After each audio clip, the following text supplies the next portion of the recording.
2022 Africa Cup of Nations. The Lions now have 10 points in Group F. Thanks for joining us.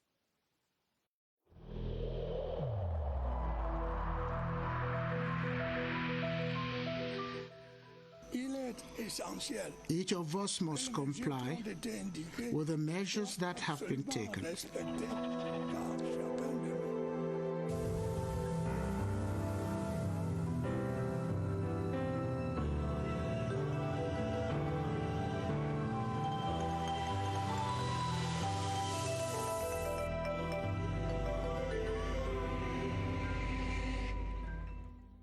We begin our 30-minute newscast with the National Development Strategy for 2020-2030 that has seen the light of day as a framework for structural development and a reference for Cameroon's emergence drive. It was launched today by the Minister of the Economy, Planning and Regional Development, Alamin Usman May. It is geared towards addressing the economic and development challenges of the nation. Lou Maslim Davis has the details. Becoming an emerging economy entails making fundamental changes in the productive, industrial, financial, administrative, social, and environmental structures in order to promote strong economic growth. We have to test our foundation and build stronger structure to get faster towards emerging country. We cannot talk of a development in a country if human capital is not properly trained.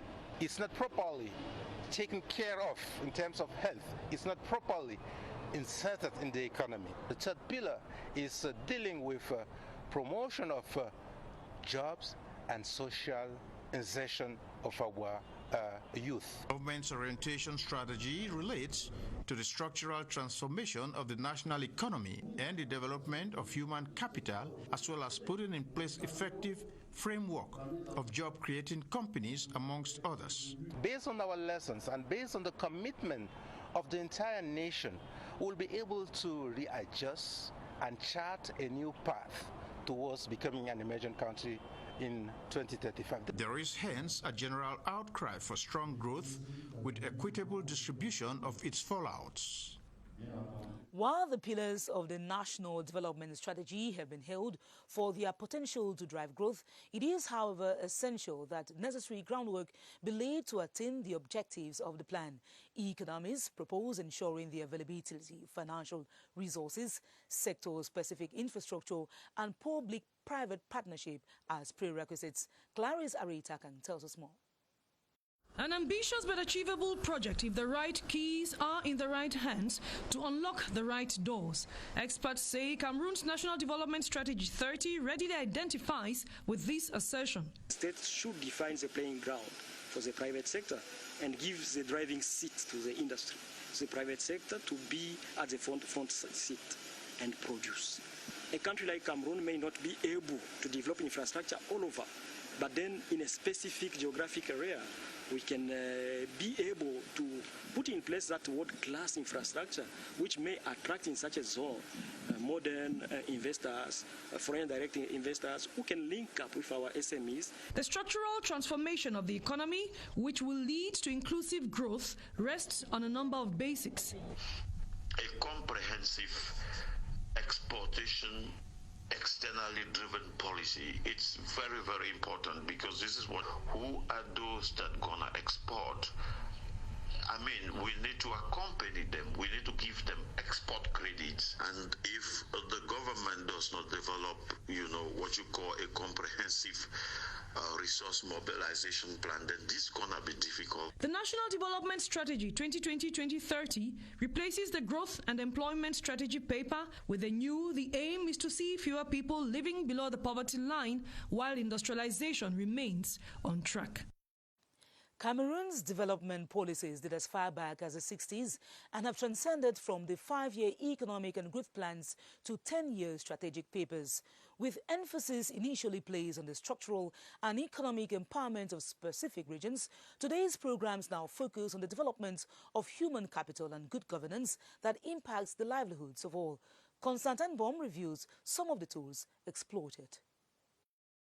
The country has witnessed about 6 5-year economic, social and cultural development plans between 1960 to 1991. The first covered 1960 to 65, then came the 1966 to 71 plan formulated for the 6 economic regions under the federal settings. The third 5-year plan from 1971 to 76 was to foster the policy of maintaining equilibrium between the different economic and administrative regions of the country. There were the 4th, 5th, and 6th 5-year plans. The 6th covered 1986 to 1991. All the objectives of these plans were challenged by the global economic crisis that saw Cameroon adopting the Structural Adjustment Program on July 1, 1997. It was a comprehensive enhanced program with a view to bringing the economy onto a sustainable path of growth and improving living conditions. In April 2003, the government of Cameroon adopted its first poverty reduction strategy paper to define the overall framework for its development policies.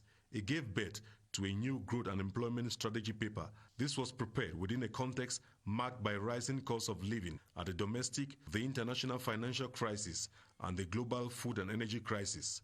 All these are strong components of Vision 2035, which addresses poverty, facilitating Cameroon to become a middle-income country, an industrialized nation, consolidating democracy and national unity while respecting the country's diversity. Away from Cameroon's growth strategies, the Kmer Conference for Infrastructure Financing for Priority Integrative Projects of the Regional Economic Program is underway in Paris, France. It is chaired by the representative of the Congolese President Sassou Nguesso, Prime Minister Clement Mwamba.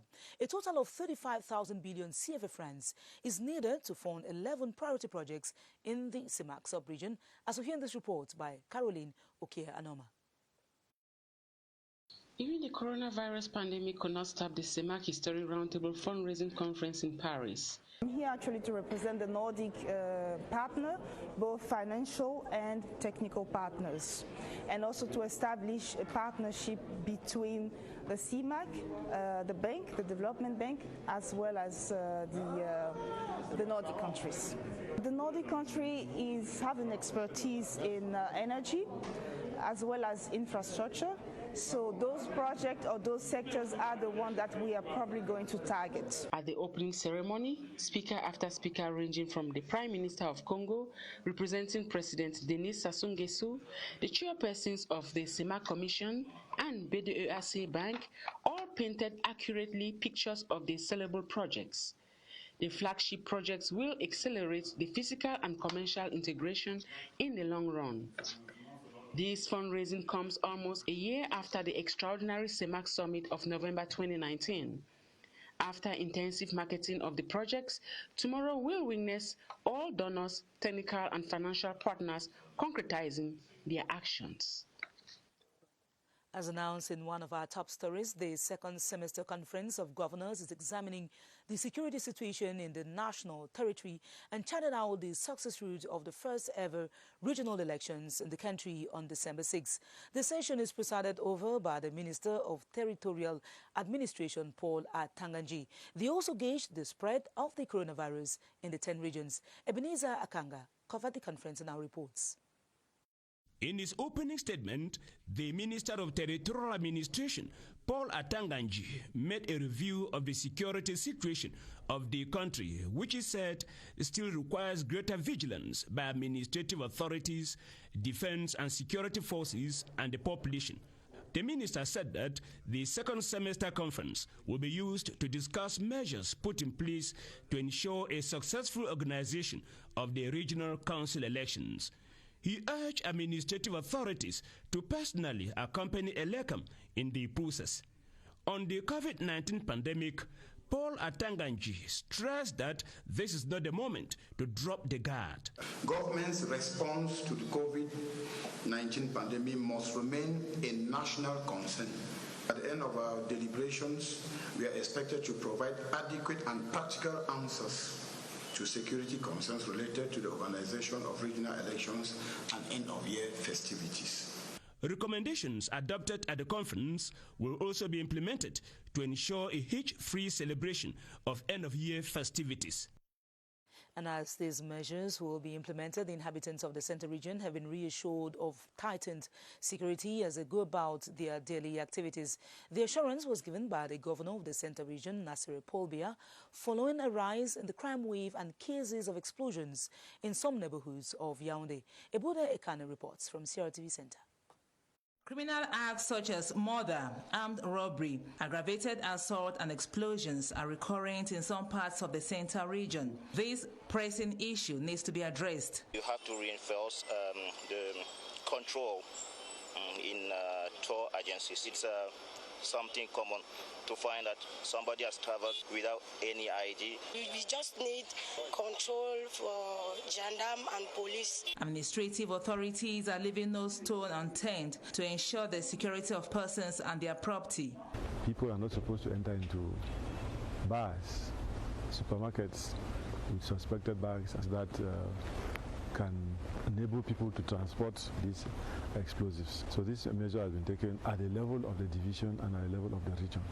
In the days ahead, systematic controls will be intensified across the neighborhoods. We have to enter into a quarter, stop everybody, identify everybody, and this has been giving us a lot of results. The population has been enjoying to work in close collaboration with the forces of law and order by providing any useful information to track down any suspects.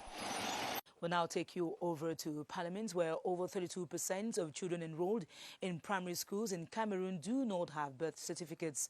A special plenary sitting to address the disturbing issue, which floors development and health policies, took place today at the National Assembly.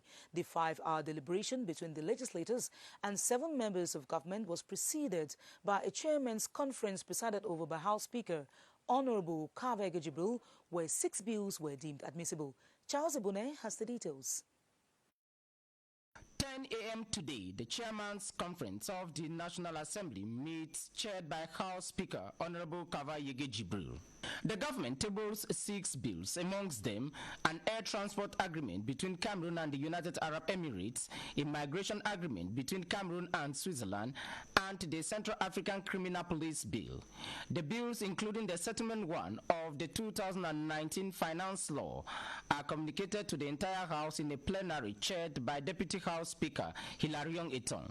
This is followed by a special session on the thorny issue of birth certificate establishment in the country. We want, by the end of next year, register something like 500,000 kids without birth certificate. National health care coverage, we need to know who is going to be treated.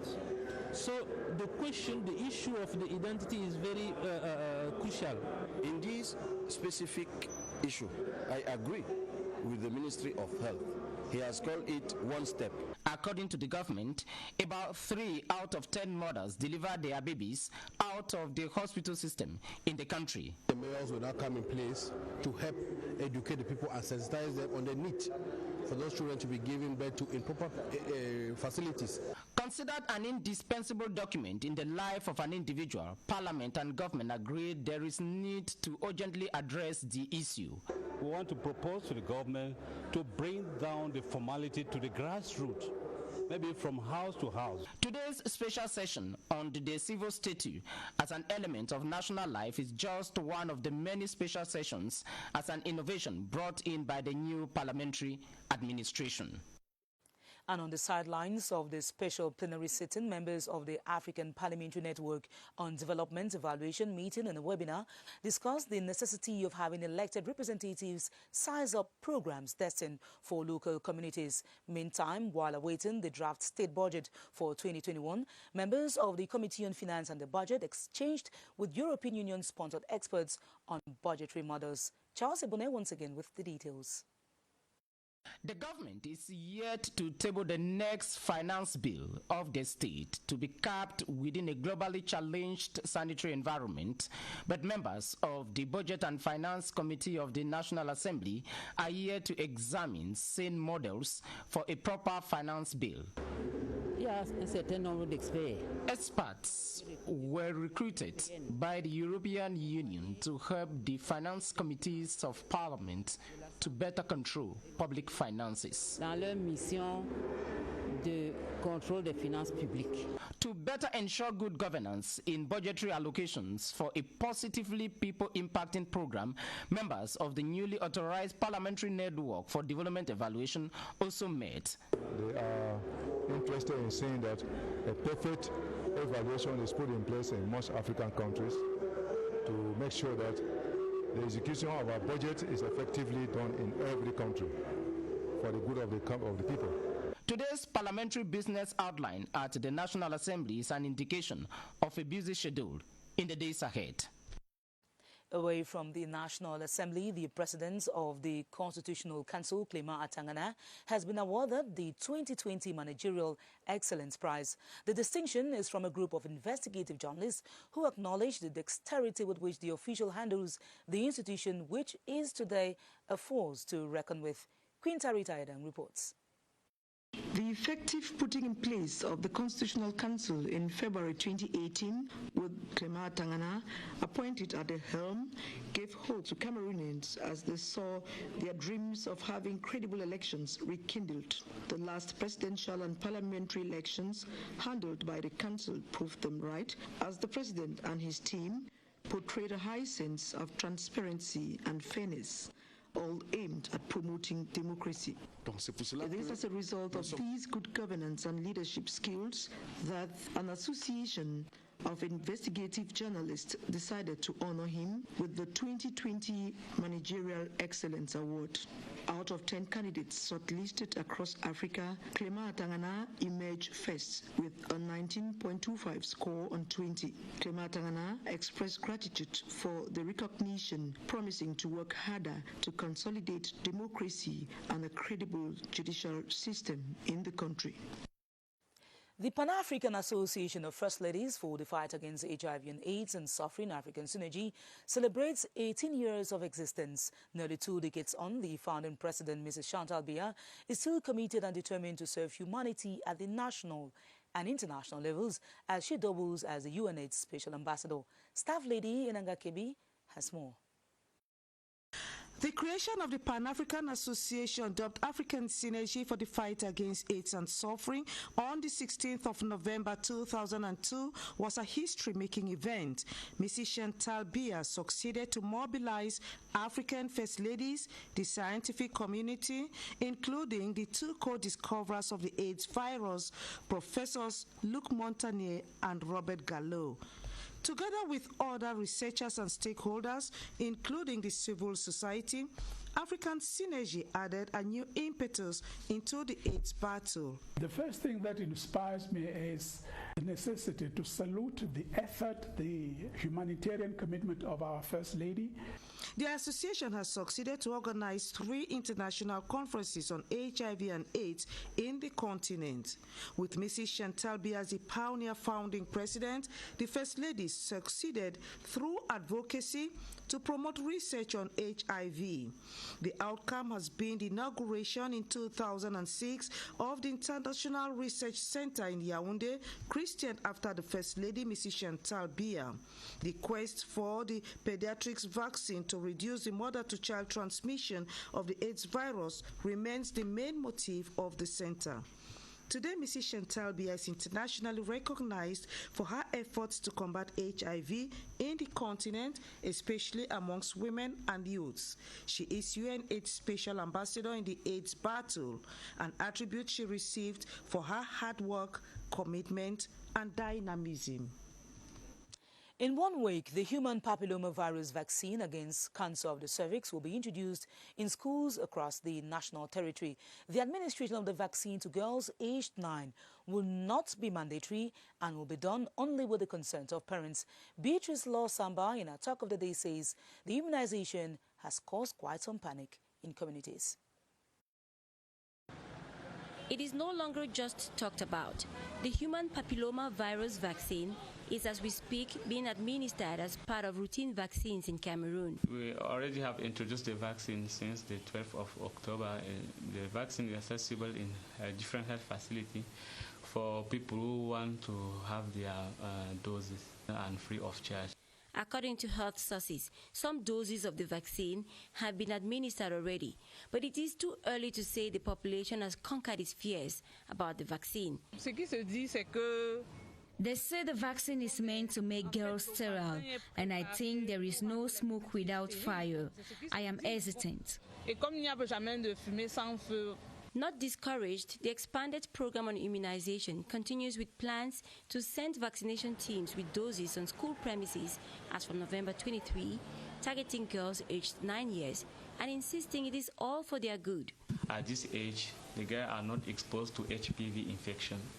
And HPV infection is acquired through the first sexual intercourse. Cervical cancer is the second most leading causes of cancer in our country. The vaccine is expected to reduce cervical cancer by 70% in 10 years' time. The population is told to rest assured no child will take the vaccine without her parents' consent.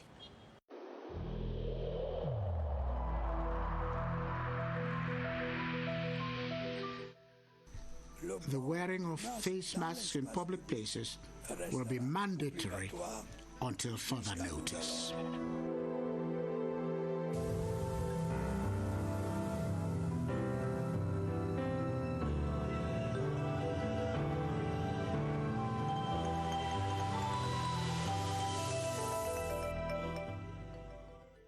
Now on to this good news. Cameroon has been ranked amongst the 2 best African countries with a commendable COVID-19 riposte strategy. The grading was done by the World Health Organization, which applauds not only the sensitization to stall the spread of the virus since March this year, but also the treatment options. Baldwin Sama is at the Public Health Emergency Operations Center and now provides updates with his guest, Dr. Eric Tandy. Hello, Baldwin.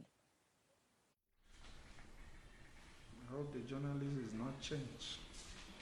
Good evening to you, Esther Kmer. Indeed, it is good news for Cameroon to be ranked among the 2 African countries to have better managed the coronavirus so far, Cameroon and Zambia. But how did Cameroon get to this particular situation? We discussed that tonight with our guest, Dr. Eric Tandy. He is a public health expert. Good evening to you, Doctor. Yeah, good evening, Baldwin. Indeed, it is good news for the country, but Cameroonians want to find out what does it mean and how did we get there? Yeah, good news with reservation. On a personal note, although we've recorded some successes as far as the management of COVID-19 is concerned, but we're not yet out of the wood, as you know. It's still ongoing. However, the decentralization process and the proactiveness of the government when COVID started has given us an edge in order to realize and contain COVID-19 so far. You and I can tell from the measures that were put in place by the government, the barrier measures, you remember, and again, the effective decentralization of the management of COVID-19 within our communities. That is what has given Cameroon at least a degree of edge over other countries, but yet, like I said, we're not yet out of the woods. And some want to believe that with this good news, the coronavirus is no longer like a threat in Cameroon. Oh no, very far from that. I will tell you, we're still recording a lot of cases within our communities. And again, we must be very careful because the laxity that is going on within our communities for not respecting the simple barrier measures put in place by the government. I don't know what Cameroonians want. Perhaps, I don't want to use the word harden up their hearts, but I think we need to turn our heads back if we think we have to stay healthy to protect not only ourselves, but the health of the population and the entire world.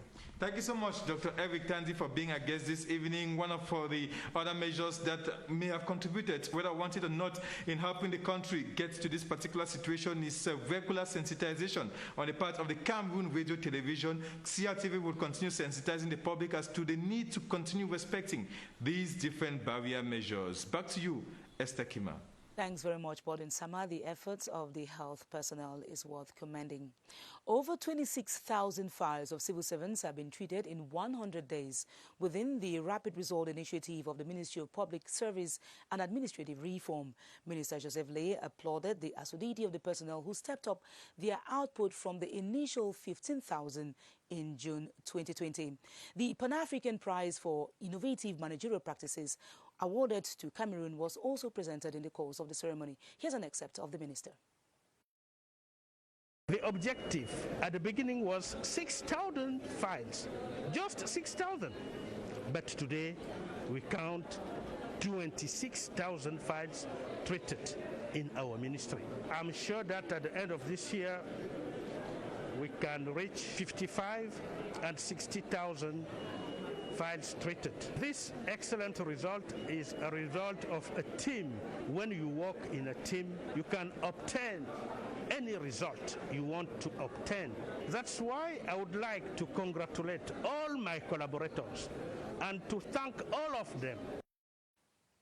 Officials of the National Advanced School of Administration and Magistracy (NAM) have praised the level of training currently offered to 438 students from the institution at the National Armed Forces Training and Perfection Center in Gaundal. The appraisal was made during a working visit of the board chair of the Director General of the institution to the site. Elise Waji Bangmia has the details.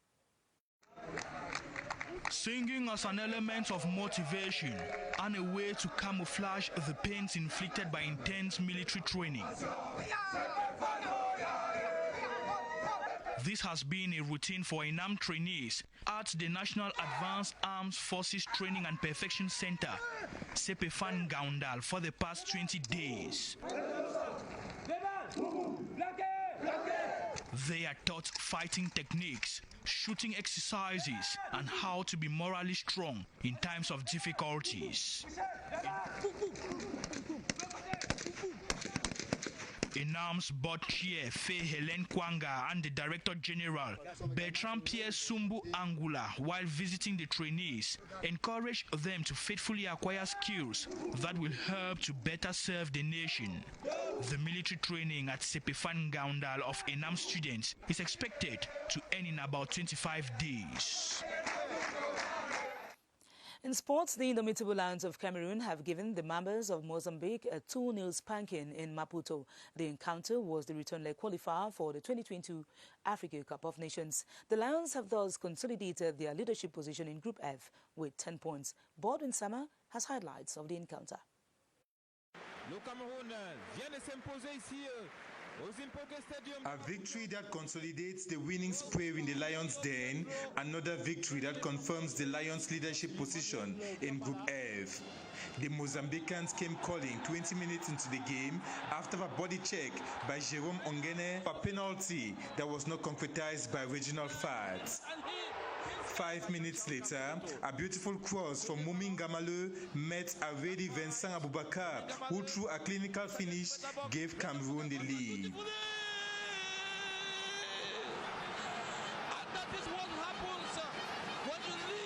The Lions went on recess with a 1-0 lead.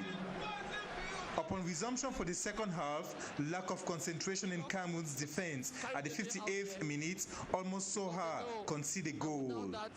The Lions retaliated at the 72nd minute, benefiting from this loose ball in Mozambique's defense for Serge Tabekou to score Cameroon's second goal.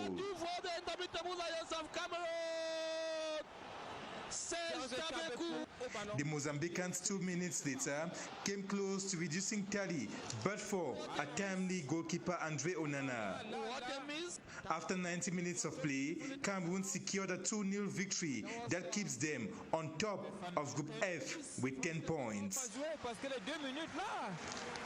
Our main story tonight was that the National Development Strategy for 2020-2030, with focus on structural transformation of the economy, governance, decentralization and strategic management of the state, has been launched in Yaoundé by the Minister of the Economy, Alamin Osman Main.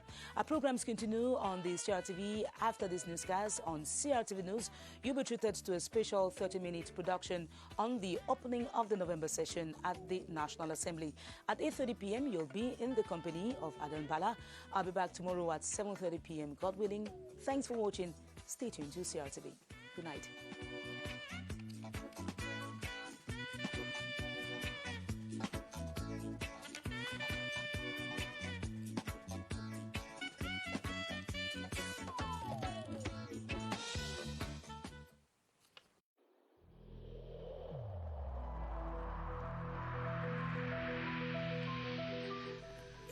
In this connection, we should avoid stigmatizing.